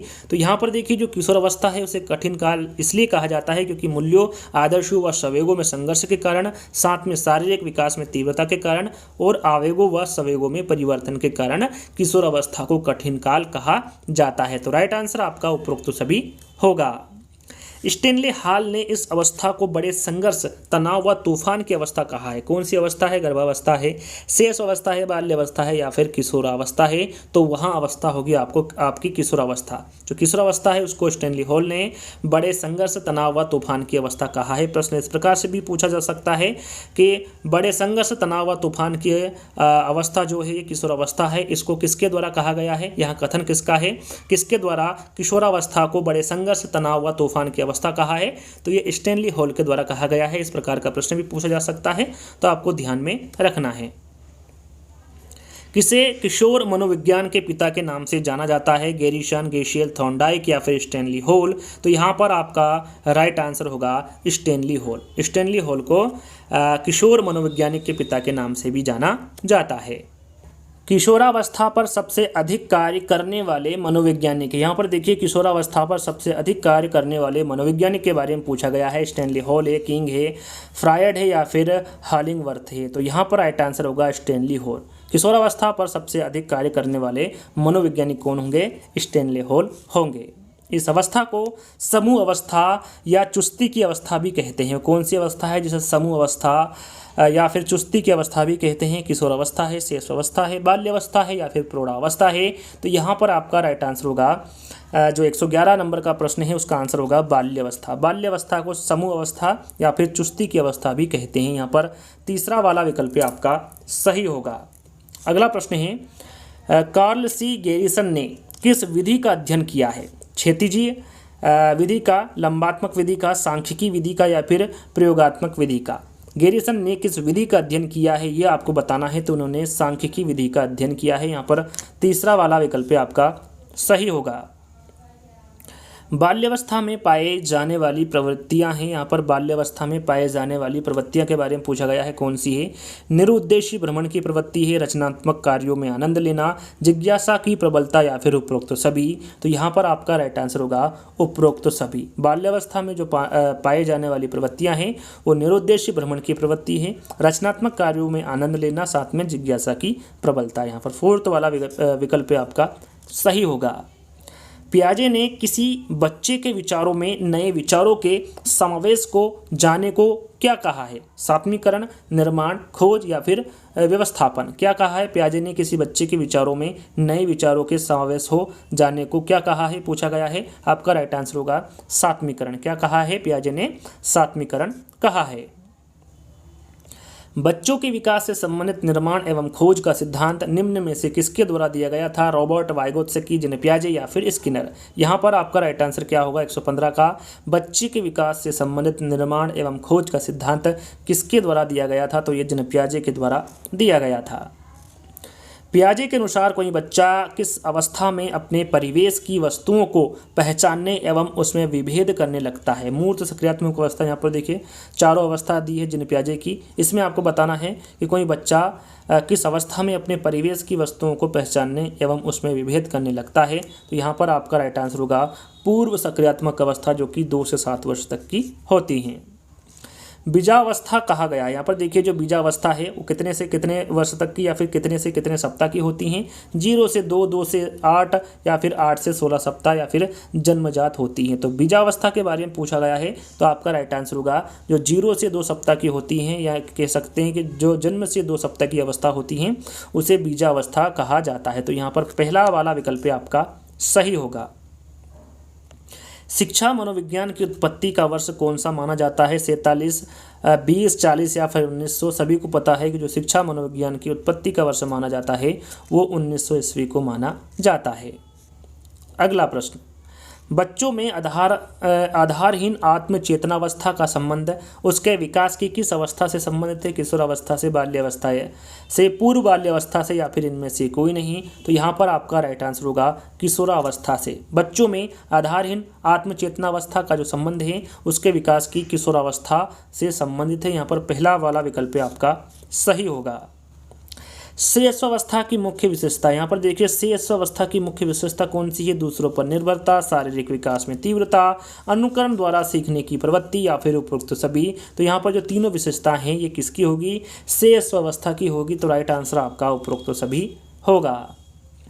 बुद्धिलब्धि मापन के जन्मदाता। यहाँ पर देखिए बुद्धिलब्धि मापन के जन्मदाता के बारे में पूछा गया है। स्टर्न है, बीने है, टर्मेन है या फिर इनमें से कोई नहीं है। तो यहाँ पर आपका राइट आंसर होगा टर्मेन। बुद्धिलब्धि मापन के जो जन्मदाता होंगे वो टर्मेन होंगे। यहाँ पर तीसरा वाला विकल्प आपका सही होगा। अगला प्रश्न, सामाजिकरण वहाँ प्रक्रिया है जिसमें बच्चे और वयस्क सीखते हैं परिवार से, विद्यालय से, साथियों से या फिर इन सभी से। तो यहाँ पर देखिए जो सामाजिकरण वहाँ प्रक्रिया है जिसमें जो बच्चे और वयस्क सीखते हैं वो परिवार से भी सीखते हैं, विद्यालय से भी सीखते हैं और साथियों से भी सीखते हैं। तो राइट आंसर आपका इन सभी से सीखते हैं।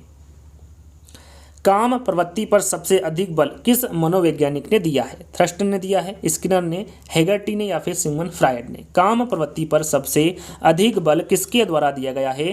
तो यह सिगमंड फ्रायड के द्वारा दिया गया है। यहाँ पर फोर्थ वाला विकल्प आपका सही होगा। भाषा शिक्षण की प्रथम कक्षा किसे माना जाता है? यहाँ पर देखिए भाषा शिक्षण की प्रथम कक्षा के बारे में पूछा गया है। किसे माना जाता है?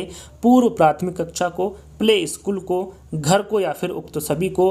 राइट आंसर आपका होगा घर को। याद रखिएगा भाषा शिक्षण की जो प्रथम कक्षा माना जाता है वो घर को माना जाता है। पियाजे के अनुसार मूर्त सक्रियाओं का स्तर किस अवधि में घटित होता है? जन्म से 2 वर्ष, 2 से 7 वर्ष, 11 से 15 वर्ष या फिर 7 से 11 वर्ष।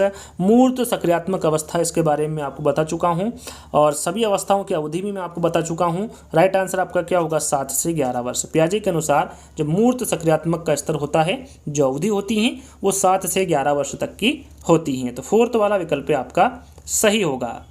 अगला प्रश्न, व्यवहारवादी ने कहा है कि मुझे नवजात शिशु दे दो, उसे डॉक्टर, वकील, चोर या जो चाहूँ बना सकता हूँ। ये किसके द्वारा कहा गया है? वॉटसन, फ्रीमैन, न्यूमैन या फिर होल्जिंगर। काफ़ी इंपॉर्टेंट है और सरल है, सभी को पता है कि ये वाटसन के द्वारा कहा गया कथन है कि मुझे एक नवजात शिशु दे दो, उसे आप जो चाहो मैं बना दूंगा, चाहे वो आप चाहो डॉक्टर, वकील या फिर चोर, जो चाहो मैं उसे बना दूंगा। ये किसके द्वारा कहा गया है? वाटसन के द्वारा कहा गया है। 20वीं शताब्दी को बालक की शताब्दी कहा, किसके द्वारा?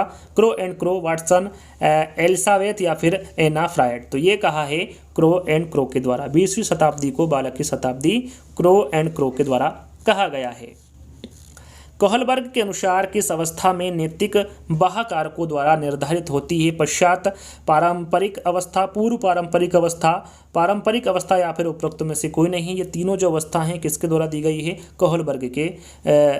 कोहलबर्ग के द्वारा दी गई है। कौन से सिद्धांत के अंतर्गत है? तो नैतिक विकास के सिद्धांत के अंतर्गत ये तीनों जो अवस्था हैं ये दी गई हैं। तो इसके माध्यम से आपको बताना है कि कोहलबर्ग के अनुसार किस अवस्था में नैतिकता बाह्य कारकों द्वारा निर्धारित होती है। तो यहाँ पर आपका राइट आंसर होगा पूर्व पारंपरिक अवस्था। यहाँ पर सेकंड वाला विकल्प आपका सही होगा। बाल मनोविज्ञान का क्षेत्र, यहाँ पर देखिए बाल मनोविज्ञान का क्षेत्र पूछा गया है। केवल गर्भावस्था की विशेषताओं का अध्ययन होता है, केवल बाल्यावस्था की विशेषताओं का अध्ययन होता है, गर्भावस्था से किशोरावस्था की विशेषताओं का अध्ययन होता है, या फिर केवल शेषावस्था की विशेषताओं का अध्ययन होता है। यहाँ पर बाल मनोविज्ञान के बारे में पूछा गया है।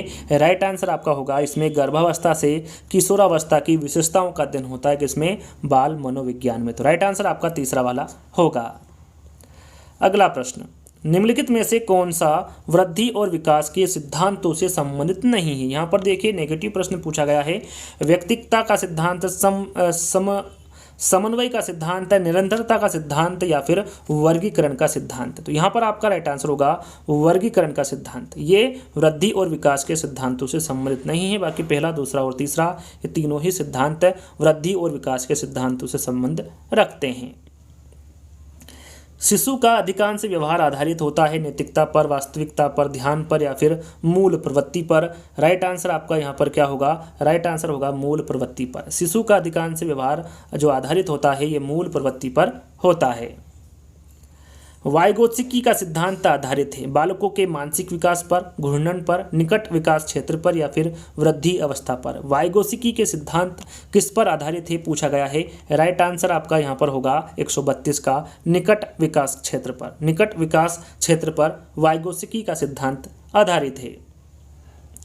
संवेग व्यक्ति की उत्तेजित दशा है, यहाँ कथन किसका है, किसके द्वारा दिया गया है? पियाजे, रास, वुडवर्थ या फिर वैलेंटाइन। तो यहाँ पर जो दिया गया कथन है ये वुडवर्थ के द्वारा दिया गया है कि संवेग व्यक्ति की उत्तेजित दशा है। समान आयु स्तर के बालक बालिकाओं का बौद्धिक स्तर भिन्न होता है, यहाँ कथन किसका है? हल का है, गेसेल का है, स्टेनले हॉल का है या फिर हरलॉक का है? दिया गया कथन किसका है? तो यहाँ पर समान आयु स्तर के बालक बालिकाओं का बौद्धिक स्तर भिन्न होता है, यह कथन हरलॉक के द्वारा दिया गया है।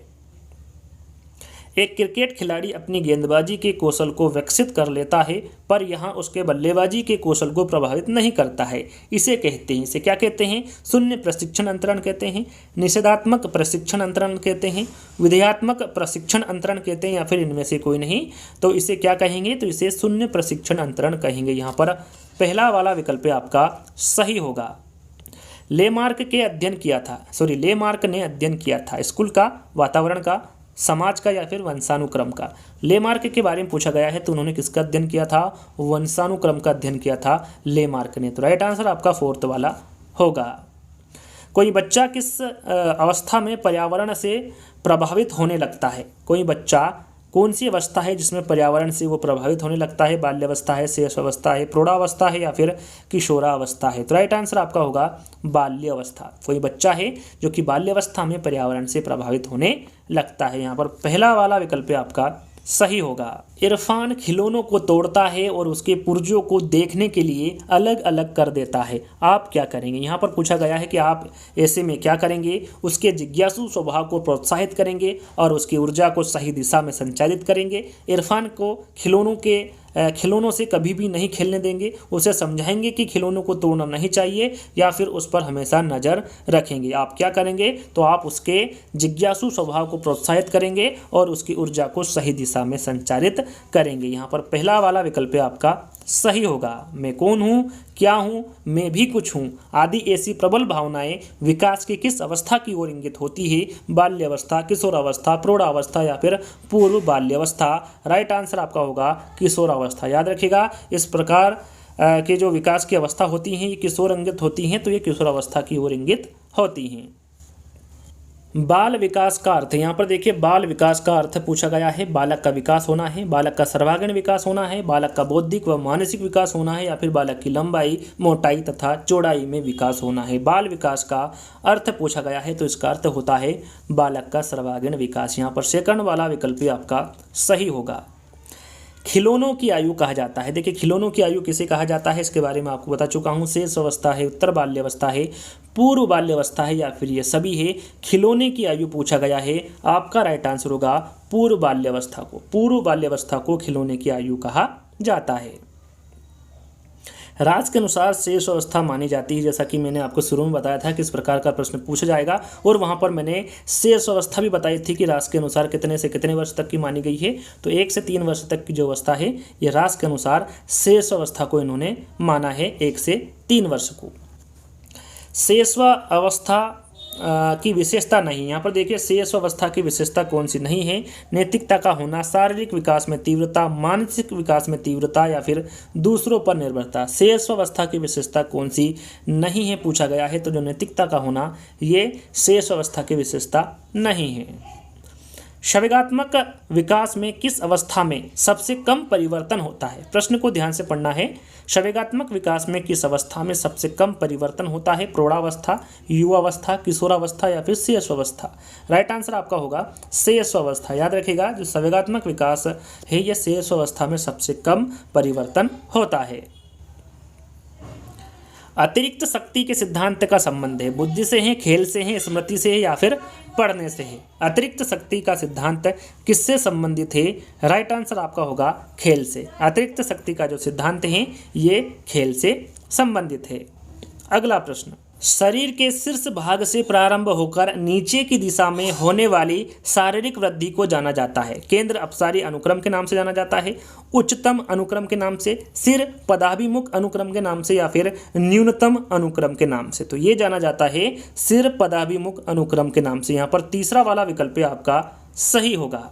अगला प्रश्न, मेस्लो के अनुसार निम्नलिखित प्रेरणाओं में सबसे अधिक शक्तिशाली प्रेरणा कौन सी है? व्यक्तिगत सामाजिक है, अर्जित प्रेरणाएं हैं, दैहिक आवश्यकता है, या फिर सामान्य सामाजिक है? तो यहाँ पर आपका राइट आंसर होगा दैहिक आवश्यकताएं। ये मेस्लो के अनुसार जो सबसे अधिक शक्तिशाली प्रेरणा होगी वो दैहिक आवश्यकताएं होंगी। यहाँ पर तीसरा वाला विकल्प आपका सही होगा। निर्जीव वस्तुओं का सजीव गुण देने वाली प्रकृति का पियाजे ने क्या नाम दिया है? कल्पना, केंद्रीकरण, सजीव चिंतन, या फिर वस्तु स्थिरता? तो इन्होंने जो नाम दिया है ये सजीव चिंतन दिया है। याद रखिएगा, निर्जीव वस्तुओं का सजीव गुण देने वाली प्रकृति का पियाजे ने सजीव चिंतन नाम दिया है। अंतिम प्रश्न, जैसा कि मैंने आपको बताया था टोटल 150 प्रश्न आपको मिलने वाले हैं, तो 150वां प्रश्न है। यदि आपने अभी तक वीडियो को लाइक नहीं किया तो लाइक करना है, शेयर करना है और चैनल को सब्सक्राइब कर लेना है। यदि आप यहां तक पहुंच गए होंगे तो ये तीनों कार्य आपको फटाफट कर लेना है। तो अंतिम प्रश्न है, बालक में अपराधी प्रवृत्ति के विकसित होने का मुख्य कारण क्या है? अनुशासनहीनता है, आर्थिक अभाव है, परिवार का वातावरण है, या फिर दोषपूर्ण पाठ्यक्रम है? बालक में अपराधी प्रवृत्ति के विकसित होने का मुख्य कारण आपको बताना है। राइट आंसर होगा परिवार का वातावरण। ये बालक में अपराधी प्रवृत्ति के विकसित होने का मुख्य कारण है। तो तीसरा वाला विकल्प आपका सही होगा। तो आज का वीडियो यहीं पर समाप्त होता है। टोटल 150 प्रश्न आपको दिए हैं, आपको कमेंट्स के माध्यम से बताना है आज का जो वीडियो है वो आपको कैसा लगा। यदि आपको ऐसे ही इंटरेस्टिंग वीडियो चाहिए तो आप हमारे चैनल को सब्सक्राइब कर सकते हैं, और इस वीडियो तक यदि आप यहाँ तक पहुँच ही गए होंगे तो वीडियो को लाइक करके जाइएगा, चैनल को सब्सक्राइब करके जाइएगा और इस वीडियो को ज़्यादा से ज़्यादा शेयर करके जाइएगा। तो जल्द ही दोस्तों एक नई वीडियो के साथ मिलेंगे, जब तक के लिए धन्यवाद।